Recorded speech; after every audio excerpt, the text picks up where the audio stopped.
ഉച്ചപൂജയുടെ സമയത്ത് ഒരുപാട് ആൾക്കാർ ഞാൻ പറഞ്ഞു കേട്ടിട്ടുണ്ട്, ഒരുപാട് കുസൃതികൾ നമ്മുടെ കണ്ണൻ കാണിക്കുന്നുള്ളത്.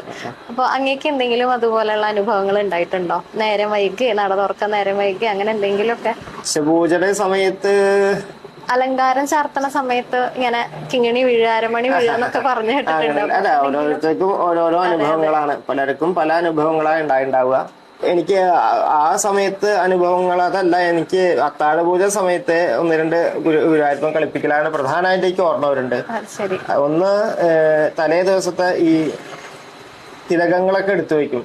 അത്താഴ ശിവേലി കഴിഞ്ഞാല് ശിവേലിക്ക് മുമ്പേ, ഇറങ്ങുന്നതിന് മുമ്പേ നമ്മുടെ തിലകങ്ങളെല്ലാം എണ്ണി തിട്ടപ്പോ സ്വർണ്ണ തിലകങ്ങളാണ്, അത് ഗുരുവായൂരപ്പന് പോവരുത് എന്നുള്ളത് കൊണ്ട് എടുത്തു വെക്കും.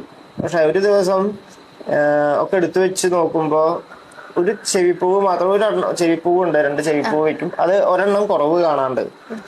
അപ്പോ തിലകങ്ങൾ എണ്ണം കാണാനില്ല. അപ്പൊ എത്ര നോക്കിയിട്ടും എവിടെയും കാണാനില്ല. അപ്പൊ കുറെ നേരം, ഒരു 10 മിനിറ്റ് ഞാൻ നോക്കി, പക്ഷെ കിട്ടണില്ല.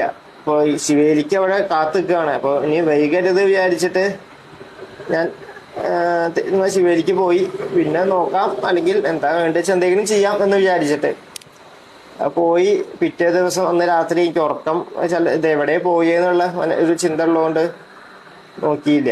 പിറ്റേ ദിവസം രാവിലെ ഞാൻ നിർമ്മാല്യത്തിന് വരുമ്പോ അത് അവിടെ തന്നെ ഇരിക്കണ്ടായിരുന്നു, ചെവിപ്പൂവിന്റെ അവിടെ തന്നെ ഇരിക്കണ്ടായിരുന്നു. പക്ഷെ അത് തലേ ദിവസം ഞാൻ കാണാതെയാണോ കാണിക്കാതെയാണോ എന്താണോ അറിയില്ല. പക്ഷെ അത് ആ സമയത്ത് നമുക്ക് സന്തോഷമുണ്ട്. കാരണം ഒരു ദിവസം നമ്മൾ മുഴുവൻ പോയി എന്നുള്ള വിഷമത്തിൽ അവിടെ ഇരിക്കുകയായിരുന്നു.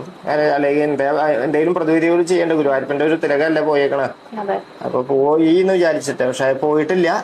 അവിടെ തന്നെ ഇരിക്കണ്ടായിരുന്നു. തലേ ദിവസം എന്നെ കാണിച്ചില്ല, ഒന്ന് കളിപ്പിച്ചു എന്ന് പറയാം. ഉണ്ടായി.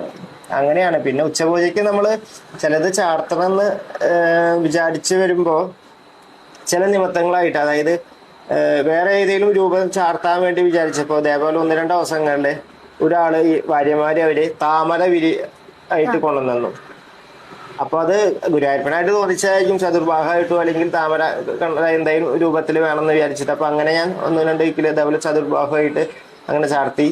അപ്പൊ അങ്ങനെ ഓരോ, നമ്മളതല്ല വിചാരിച്ചിരുന്നത്. പക്ഷെ അത് കൊണ്ടുവരുമ്പോ ഗുരുവായൂരപ്പനായിട്ട് അത് തോന്നിക്കുന്നതായിരിക്കാം, അത് ചാർത്താൻ വേണ്ടിയിട്ട്. അങ്ങനെ ഉണ്ടായിരുന്നത് 1-2 അവസരങ്ങളിൽ ഉച്ചപൂജയ്ക്ക്.